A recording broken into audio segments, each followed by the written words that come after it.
Good morning to you, wherever you may be in the world today. Alan Clements here from Santa Monica, California, United States of America, on our blessed planet Earth. Today is May 9th, 2021. I hope this finds you well, wherever you may be. Enjoying your life, your breath, your family, your friends, your dreams, your heart, your art, your love of democracy and freedom, your empathy, your quest for compassion, your sensitivity to your diet, to your mind, to your meditation, to your yoga, all the things that you consider beautiful and sensitive to the truth of your own being. May it come to thrive in your own way, and may you achieve your dreams. Thank you for tuning in today. Thank you for being a part of my life. Today's sharing, the exit. It's a positive statement. I'm thinking if there was a teaching that I didn't really get in my heart growing up and through my teenage years and maverick years and spiritually correct years and spiritually incorrect decades, is knowing how to feel, knowing how to know, knowing how to see, knowing how to feel, knowing how to choose, knowing how to associate, knowing how to exit.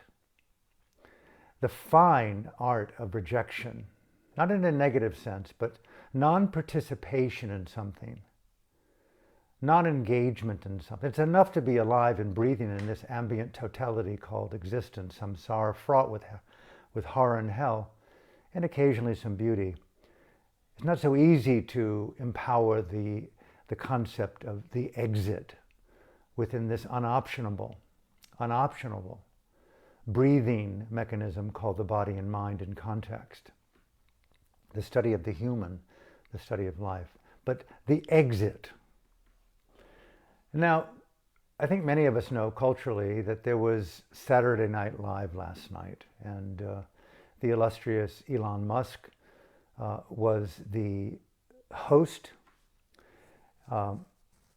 It's ironic, but in my book, Extinction X-Rated, those of you who read it and those of you who will read it, I hope, he plays a prominent role in the second act. The book is written as a film, very cinematic, and he and I are in consultation. It's all fictional, of course. I don't know Elon. About his deep engagement with artificial intelligence, which he's a big funder of that in Silicon Valley, so I understand. And how artificial intelligence can be connected to human consciousness, mindful intelligence, to skillfully create changes in interior landscapes that exceed the power of the Indian philosophies of meditation and yoga, that do what those teachings may do in multiple rebirths, but done in minutes. It's like merging the film A Clockwork Orange and the conversion therapy to challenge the deepest recesses of greed and sexual deviance, rape, genocide that are inherent in the DNA, to state the obvious, but often overlooked, inherent in the DNA of this blood, psychic, spiritual source raging through our arteries and through our existential organs connected to the whole. Why are we the way we are? I mean, just pause. My teachers would often say, Alan, to know your own mind is the most important task of a human life. Set aside Buddhism, set aside yoga, set aside meditation. To know your own mind, that quest. And all these variations on behavior, on psychology, on emotionality, on war and love and peace and hatred, in calm and genocide, extinctions, plastics, robotics, artificial intelligence, SpaceX, DMT, yoga, asana, diet, recovery, all the variations, the constructs moving through this kinetic, genetic, biological, intersecting set of intelligences and stupidities called us right now. We're mainlining God and the devil simultaneously, and some get variations on the theme that make them demonic for periods of time. Others more saintly, and others who were demonic become redeemed through the power of the genetic, through the power of the numismatic, and they transform that satanic genetic artery organ consciousness conditioning into the luminosity of a redemption moment. Judas becomes a Jesus. And here we sit in this dynamic, and I'm always reminded about this concept brought forth by my teacher, the late Venerable Seda U Pandita, to know your own mind. And so if I'm to suggest today an intrinsic theme to this, the exit, is to know. The quest to know on the terms of how knowing is felt, very much like learning how to intrinsically breathe, which is rather innate, but to learn how to breathe more fully, naturally, to have a regard for the quality of our breathing, the calm of our breathing, the quality of our oxygen. And then it oxygenates our body and it animates our mind and illuminates perception. So breathing in itself is a causal condition to occupy that which breathing allows us to do, which is to live. And then what will we do with the promise of awakening? And to know, to me, is a central concept within that paradigm of consciousness in context, and equal to the talk today, the exit. Let me get into that. Now, on the one hand, Elon Musk is presenting in his own satirical, humble, modest, comedic way a short monologue on a very heavily touted episode of Saturday Night Live. There's a kind of perverse, excited absurdity about it. On the other side of the spectrum, I'm thinking, we have a kind of military coup live in the country of Myanmar. And for the last almost 3 months, perhaps 3 months, the world has watched, as we did last night, those of you who watched Saturday Night Live, they have watched military coup live, 10,000 miles from my home here in Los Angeles. And by and large, the intelligence of the collective intelligence of the world leadership, the United Nations, ASEAN countries, the G7, the great democratic powers of Canada, Australia, Germany, England, France, America, have just sat as participants watching last night on a flat screen, Elon Musk riff.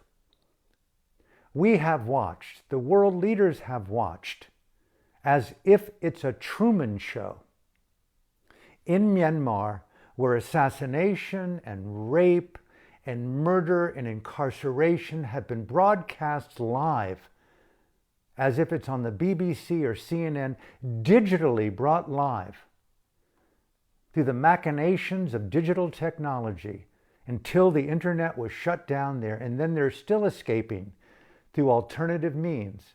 We have watched, like watching Saturday Night Live, a massacre of a nation, the desecration of democracy, the incarceration of Daw Aung San Suu Kyi and other noble leaders in that country, identical to watching the comedic riff of Saturday Night Live last night. I'm going like, oh my God, where is the exit? This is a bad movie, I'm thinking. And isn't that the nature of this global cinema, that we're always in, watching, feeling, knowing, and yet we're central figures in the ongoing production, if you will? And I'm wondering, am I the Jim Carrey, the lead actor in my own Truman narrative? Am I living in an artificial set of faux realities that are hidden from my own cognitive awareness, and I am indoctrinated in my own unrecognized belief patterns and conditionings to think that where I am living and how I am acting is actually a real set of events? Welcome to the Twilight Zone, correct? But those of you who have done, and those of you who have practiced the low, the middle, and the high dose, and those of us who have done the mindful, intelligent dose in intensive meditation, those who practice Vipassana, we know that we've been incarcerated by birth. Bear with me. Incarcerated by birth in a type of Truman Show prison camp Saturday Night Live called Planet Earth, in the machinations of miniature Truman shows based upon the conditioning of my life and your life, often very distinctly different, but deeply intersecting. And here we sit watching with entertainment Mr. Elon Musk, and we're watching with outrage the live military coup and the desecration of a nation's democracy. And I'm going like, if that isn't the definition of insanity and perversity, and I'm going like, oh my God, how is it that Mr. Musk, who was a gazillion billionaire, obviously, for those who know, simply by reading, and I think it was Bernie Sanders that made the comment back during the election that the 50 most wealthy Americans have more money than 150 million other Americans in this country. And I think he used the term moral obscenity, which is a very polite term to talk about insanity. And so you add insult to injury, if you will, when you go deeper down into these machinations of why is Mr. Musk celebrated for his extreme greed? Who gives an F-U-C-K? And yet that's entertainment, and the world is focused on it, and the CNN and BBC and the New York Times and the Washington Post, and it's all over. What was he going to say? Talk about Dogecoin and crypto and Bit and Telser and SpaceX and how big his penis is, when he basically sucks it himself into his own narcissistic denial. 50 people more wealthy than 150 million people right now in America, slaving away, and we call that entertainment? That is a perversity beyond perversities. Meanwhile, a Nobel laureate, a leader, has been vilified beyond imagination, falsely imprisoned, where she will likely die. I'm going like, wow, give me the exit. Yes, give me the exit. Pause. So every now and again, I think it's really important to really question coming out of the concentric dimensions of hallucination. You know, I don't know about you, but it's one thing to get high and begin to mind and manifest through the psychedelic or the meditation. And you begin to see these concentric Truman shows, right? The falsity of narratives. Have you ever seen that? Where you really see the delusional nature of these things that just make no sense. For example, I remember reading years back of a very well-known, his name eludes me right now, a very well-known Chinese dissident. And I was reading in his book or his memoir how he was taken from his home, put into a labor camp, a euphemism for a torture camp. And he was subjugated to a prison cell where he was let out to work with other torture victims in the labor camp for speaking and writing and thinking freely and about democracy. Welcome to China. Welcome to the 1.4 billion Chinese people who've never had a day of freedom in their lives. And we're juxtaposed with the insanity of Saturday Night Live, with Myanmar's torturous, satanic, evil cult persecuting the democracy movement, and 1.4 billion Chinese behind a firewall built in large part by computer chips out of Silicon Valley. Is Silicon Valley in America? This movie of The Truman Show, the falsity of the production set, where everything is being reflected back, Mr. Snowden-like, revealing the surveillance camera everywhere,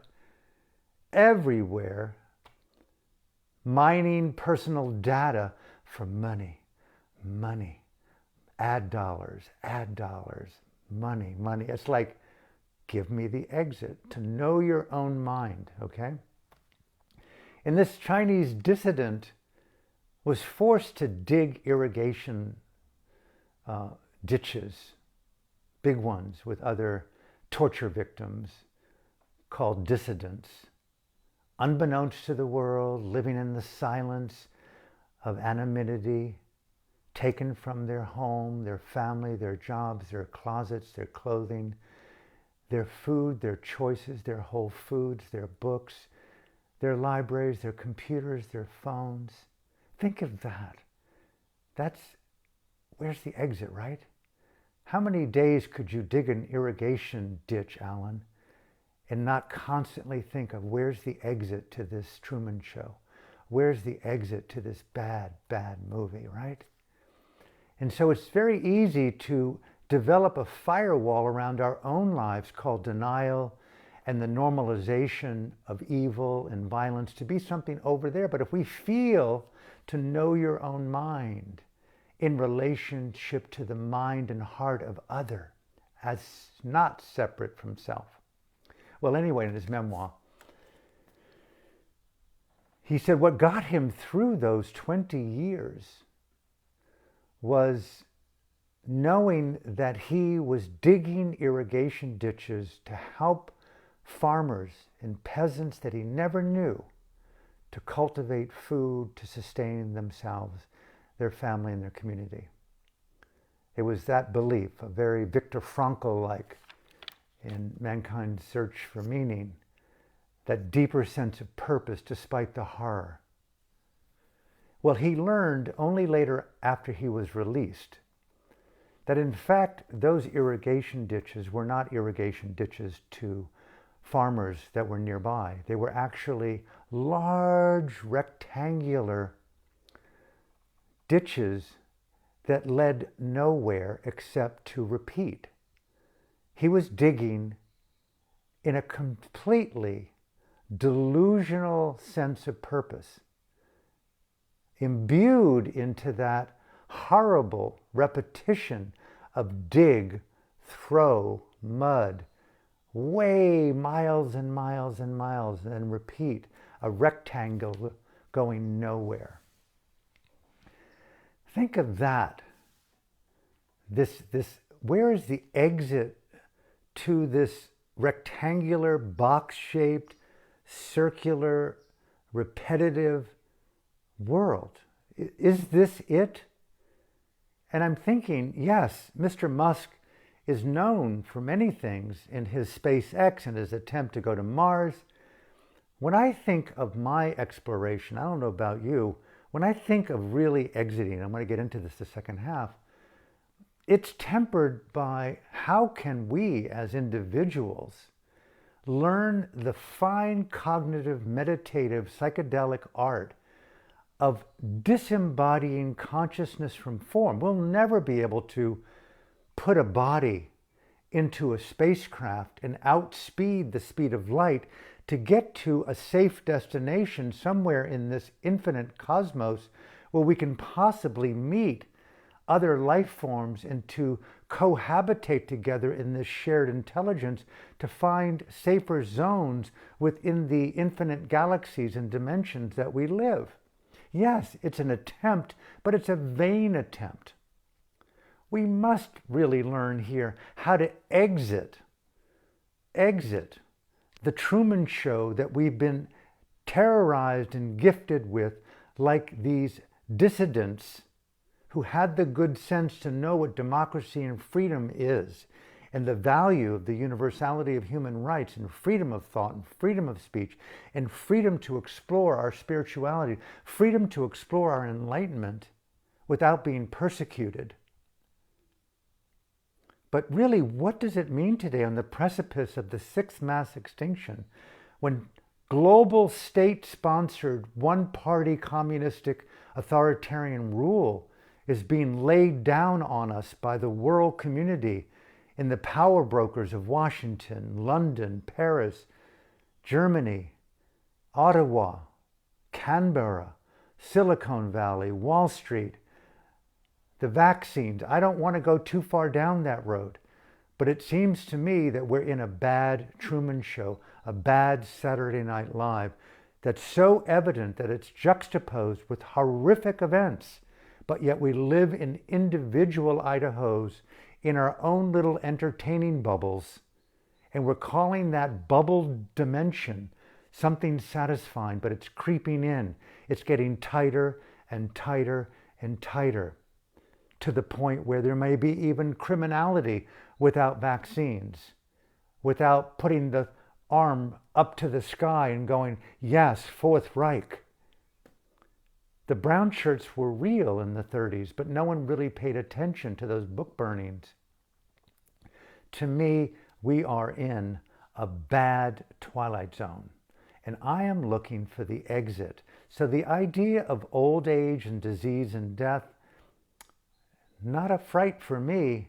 I feel that I've been digging in rectangles, but I'm waking up slowly over the decades of coming to greater clarity and resonant wisdom to how to understand what to do at this particular point in time, May 9th, 2021, for the next 3 to 6 months. I want the exit. That's my mantra right now, today. Now, before I end, I'm reflecting a lot on my teachers. The Venerable Sayadaw U Pandita often used the movie metaphor to talk about the nature of consciousness in context.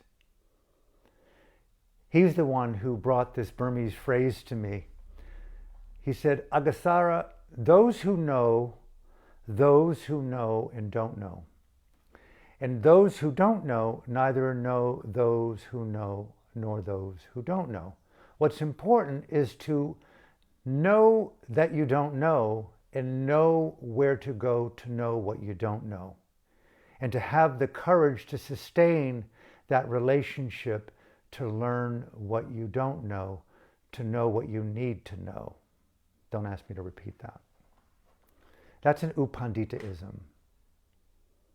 A radical savant of deep spiritual intelligence coupled with practicality, and someone who'd studied firsthand the machinations of the psychology and the existentialism and the politics of totalitarianism through successive dictatorships and wars in his native country of Myanmar.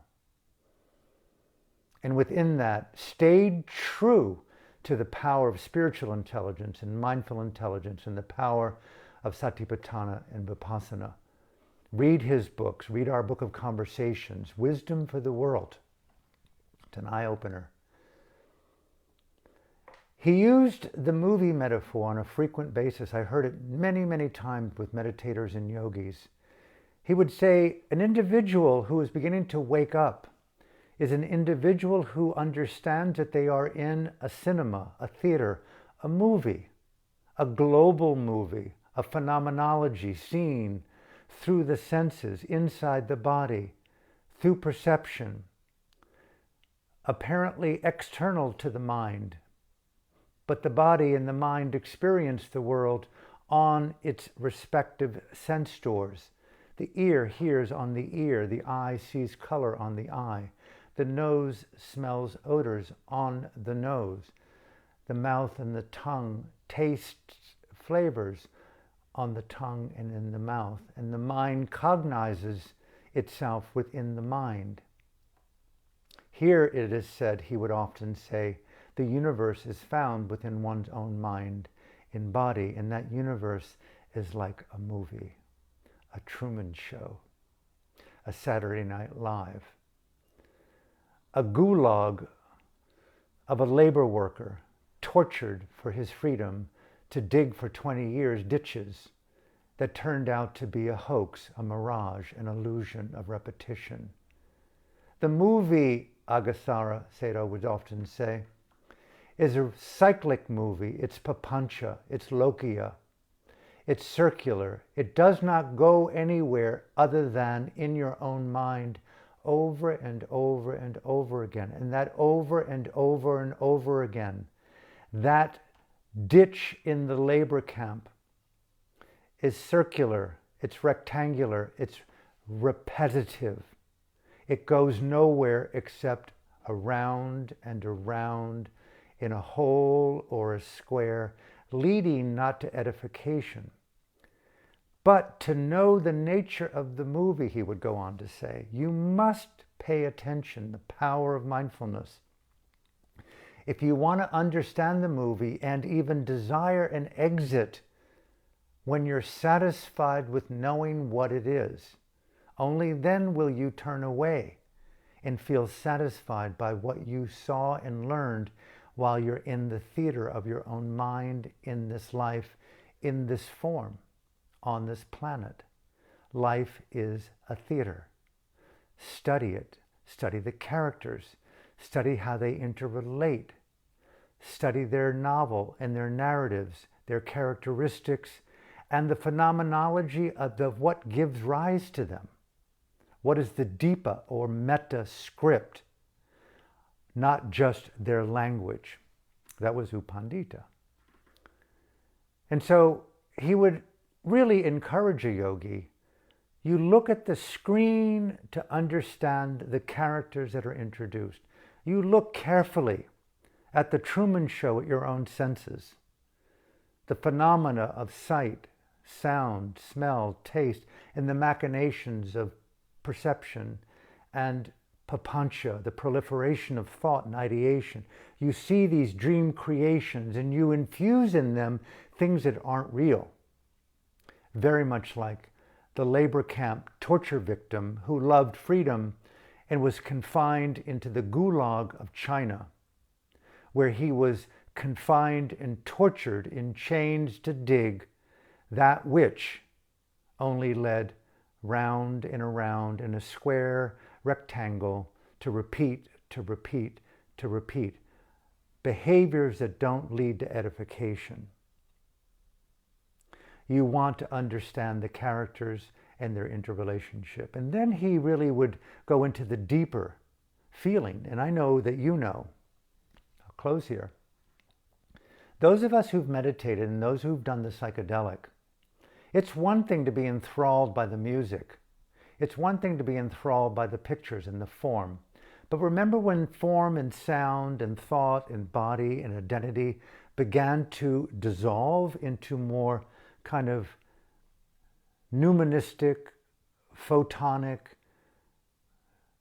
neutrino level metaphors of like hyper subatomic particles that just vibrated in a kind of causality constellation where there wasn't centrality, and the idea of identity dissolved so that the Truman within the Truman Show wasn't even there anymore. He said, there are times in meditation when you think you as subject perceiving that which is outside of mind begins to be seen in a pair-like dyad of subjectivity and an object that simultaneously arise, consciousness and mindfulness with the phenomena of color, sound, thought, form, and sensation. And that which you thought was real is now seen as illusory. Insight is born, he would say. Panya is born. Freedom is born from the fixation on a mirage, on an illusion. You're coming out of the hoax, out of the show, out of the delusion of not knowing. And so if you stay sustained in the meditation, he would often encourage yogis, you're going, oh my God, I am in a dissolving photonic creation where you don't even think, how did this movie get to be projected onto this very screen called the senses in the body? It's panoramic, it's holographic. Where is central control? Who's controlling Jim Carrey in The Truman Show? Where is freedom of will? Where is free choice? Where is mindful intelligence? I want out of this Saturday Night Live dream. I want out of this gulag. I want out of this labor camp. It's very easy to live in the comfort of one's own bubble, but to think through empathy and compassion and inference, the life of the Tibetan right now in the plateau being persecuted by the Chinese Xi Jinping and his communist genocidal party, and the boys and girls in the gulags in Hong Kong that have been shipped back to mainland China, who will be forgotten forever, digging ditches and being tortured simply because they took to the streets to maintain sovereignty of their blessed Hong Kong.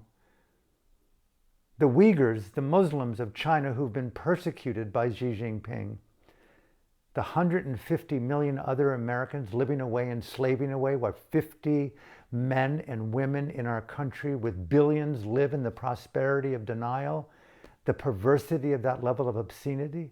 And we applaud that as something to, wow, isn't that cool? Why don't you get on Saturday Night Live next Saturday, Mr. Musk, and declare that your billions now are going to be constantly, perpetually funneled to the rest of the population? Where is that insanity to know what you don't know and how to know what you don't know, U Pandita would say. And so all of a sudden you're watching the movie and you realize the watcher itself is not real. Now pause. I remember way, way back in 1971, my partner and I were going to the movies. We did a high dose of acid. We needed relief from the treachery of consciousness in form. So we went to see a Walt Disney movie. I think it was called Sword in the Stone, but there was a trailer before it of hunters in England dressed in orange on horses chasing a fox to kill it. And the theater was packed with men and women, primarily mothers with the children, because it was a Disney movie, Sword in the Stone. And this was the precursor to the Disney movie. And there we are coming onto this high dose of acid, no popcorn, in the middle of the theater, surrounded by children and parents. And they're all beginning to become enthralled with the Saturday Night Live script of the hunters chasing the fox. And the film was perfectly cut and edited from the faces of the hunters and their desire to capture and kill the fox, and the fox, his face or her face, running and hiding, and all of a sudden closer and closer, and the kids are going into a kind of frenzy. You could see them as brown shirts wanting to persecute and burn and to raise up their arm, Heidolf Hitler. The normalization of violence. And my partner and I were going like, this is insanity. People are watching the Saturday Night Live military coup in Burma with the impetus of the United Nations and sending out press releases and going home to masturbate to Saturday Night Live with their wives and their children and calling that real life. Give me the exit. I want out. The Buddha was the only one who's talked about how perverse the cinema is of human existence in this time frame that I can see. No offense to all of you out there who just are super down with denial and the love of what you've got. But we're in a sixth mass extinction, and Burma is undergoing a genocide. And just pause right now. Look at all the places in the world right now and the perversities in the world. And what are we doing about that? And look at our own lives. And I'm going like, oh my God, I'm in this movie theater on acid, and all of a sudden we cannot believe the indoctrination of our people. The children are learning the high denial art of violence. And we contracted so deeply, deep insight into Noam Chomsky's The Manufacturing of Consent, mind control in democratic societies, spiritual control in America, digital control in the world, communist control of our souls, authoritarian control of our DNA. What are we doing here? And exiting isn't to like escape alone, but it's to escape delusion for me, complicity, and my own hypnosis into the comfort of indoctrination, and not participate in the jab, in authoritarianism, in the gulags anywhere in the world, in the denial of the persecution of the people of Myanmar and around the world, and applauding the narcissism of celebrating billions when millions and billions are being persecuted by denial, fear, and the loss of safety and wealth. I just wonder right now with Daw Aung San Suu Kyi and U Win Tin and the president and the almost 4,000 other leaders incarcerated, being tortured and raped at this very moment. You know, save, and where is the exit, right? The exit from my denial, not the exit from life, the exit from applauding nonsense. How do we walk out of our Truman Show? So let me close here.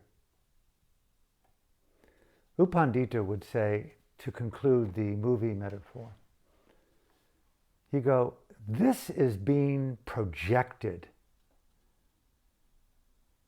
Consciousness is being projected with primordial images. Those of you who've meditated know that where do these formations come from?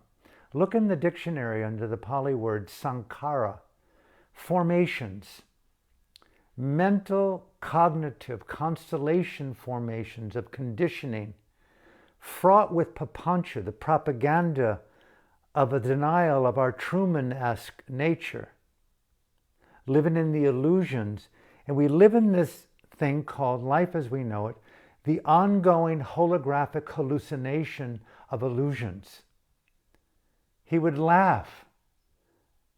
When you begin to see that everything that you're experiencing, knowing, feeling, is a cyclic, sampapalakawasa, lokiya hallucination, what would you do? He would say, and you would say, I want the exit. He would smile, yes, nibbana, the absolute absence of participation in the machinations of hallucinations, to stand in the happiness of reality.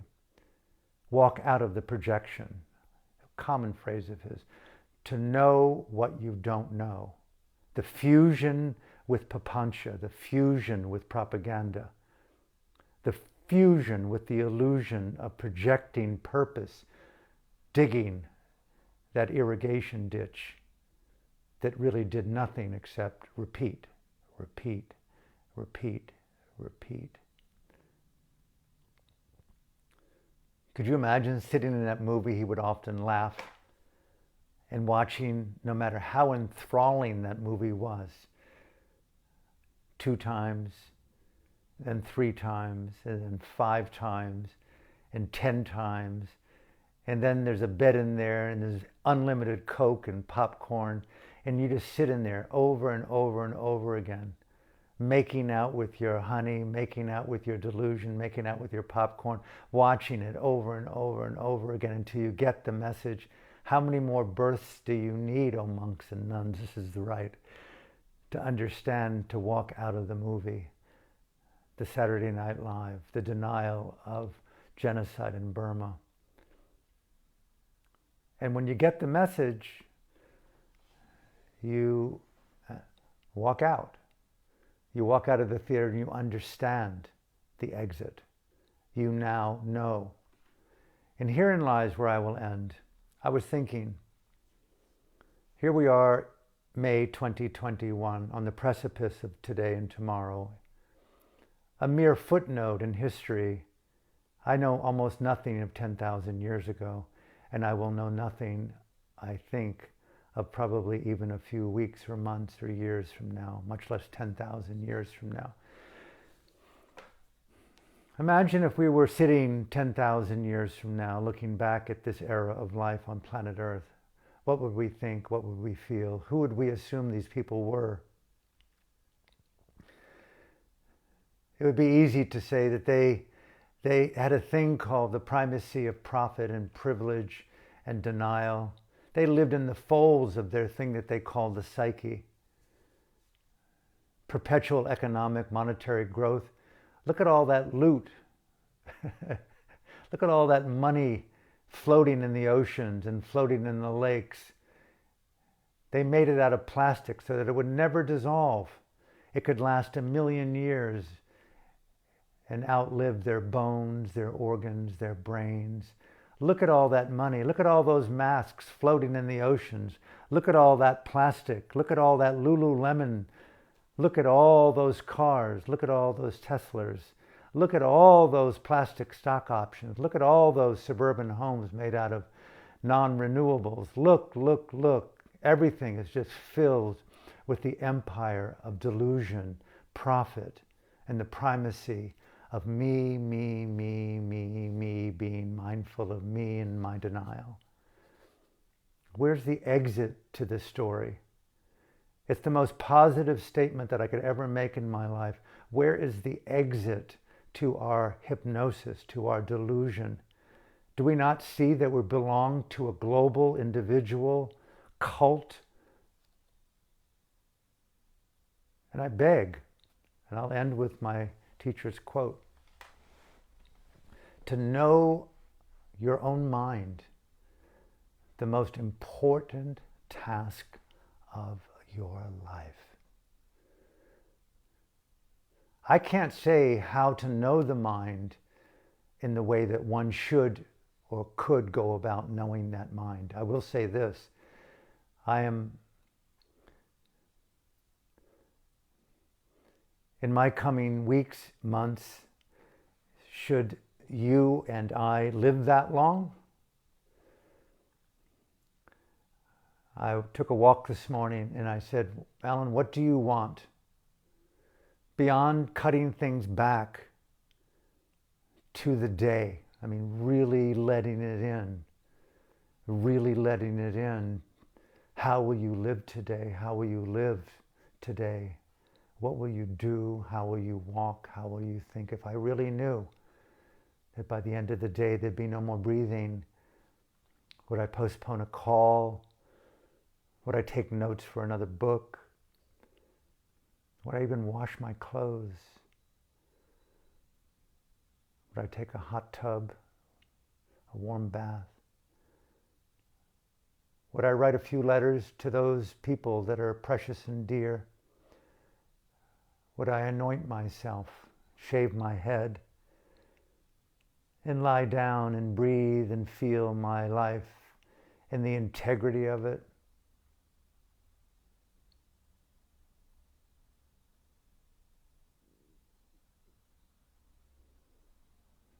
All those things and more. But if I were and you were to live longer, it's an open invitation. I want to be and to create something that's never been created before for me. I want to re-inspire, re-enchant, elevate, activate every molecule of wonderment and purpose that I consider my Dhamma life. I want to activate the textures and the characteristics and the qualities of consciousness and form that I identify with as my Dhamma. I want to understand what I call right views of my Dhamma. Strengthen those, sharpen those, illuminate those, and to cognitively architect in shared space an anti-Truman Show script that is released into the collective of those few boys and girls who want to come together, either on Maui or Bali or both, and truly commune as if we, in our SpaceX, are playing with, imagining, co-creating how to both embody our highest liberation and equally imagine how to move consciousness, our collective consciousness, like a message in a digital bottle that moves across dimensions of the cosmos at trans-light speed, simultaneously in all directions, with the timeless echo, truth, wisdom of meeting other life, other dimensions of life, and seeding life that we know here on our precious planet, and giving life in our daughters and our sons a dream exit. Because it seems to me that our precious planet is soon, as we look back 10,000 years from now, to be tragically uninhabitable. When 440 nuclear power plants go off-wire, and they will, and the unlimited nuclear arsenals are exchanged, and they will,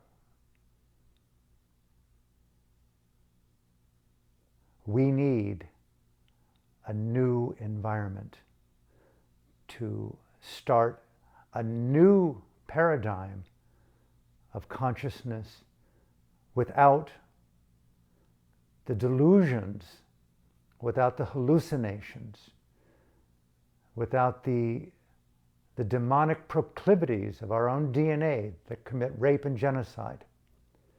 We must learn how to quickly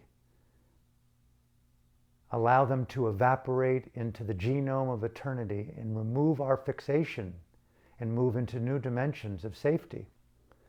And so I'm really calling out those special women and men, those psychonauts, those astronauts, those dhammanauts who want to play in that scripting, for lack of better terms, in an existential trans-Truman Show, where we are creating a new reality. Not a new earth, a new reality. So from my heart today to yours, may you have a special day, may you have a remarkable day. Just a few notes on a practical level. This upcoming week is a very challenging week for me with regard to multiple hospital visits where I might likely have to be in hospital for, if all things go well, for a night or two, with very important tests that are scheduled, quite invasive tests to determine the nature of my heart. And then the meeting with surgeons to hear their views on all the various tests that have been done over this month, and to understand more clearly the role of surgery, the risks of recovery, the nature of my own mind and body, primarily my heart, and make a determination, although I feel very clear about that, but I want to be really, really clear.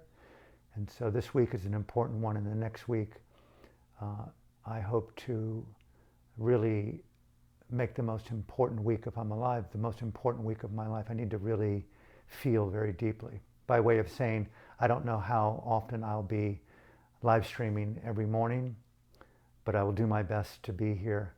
And I wish I could announce the days that I wouldn't, but it's not clear to me sometimes what appointments come and how to make that notice. So I beg of your patience, and I hope to see you as many days as possible here from Santa Monica at 9:30 in the morning.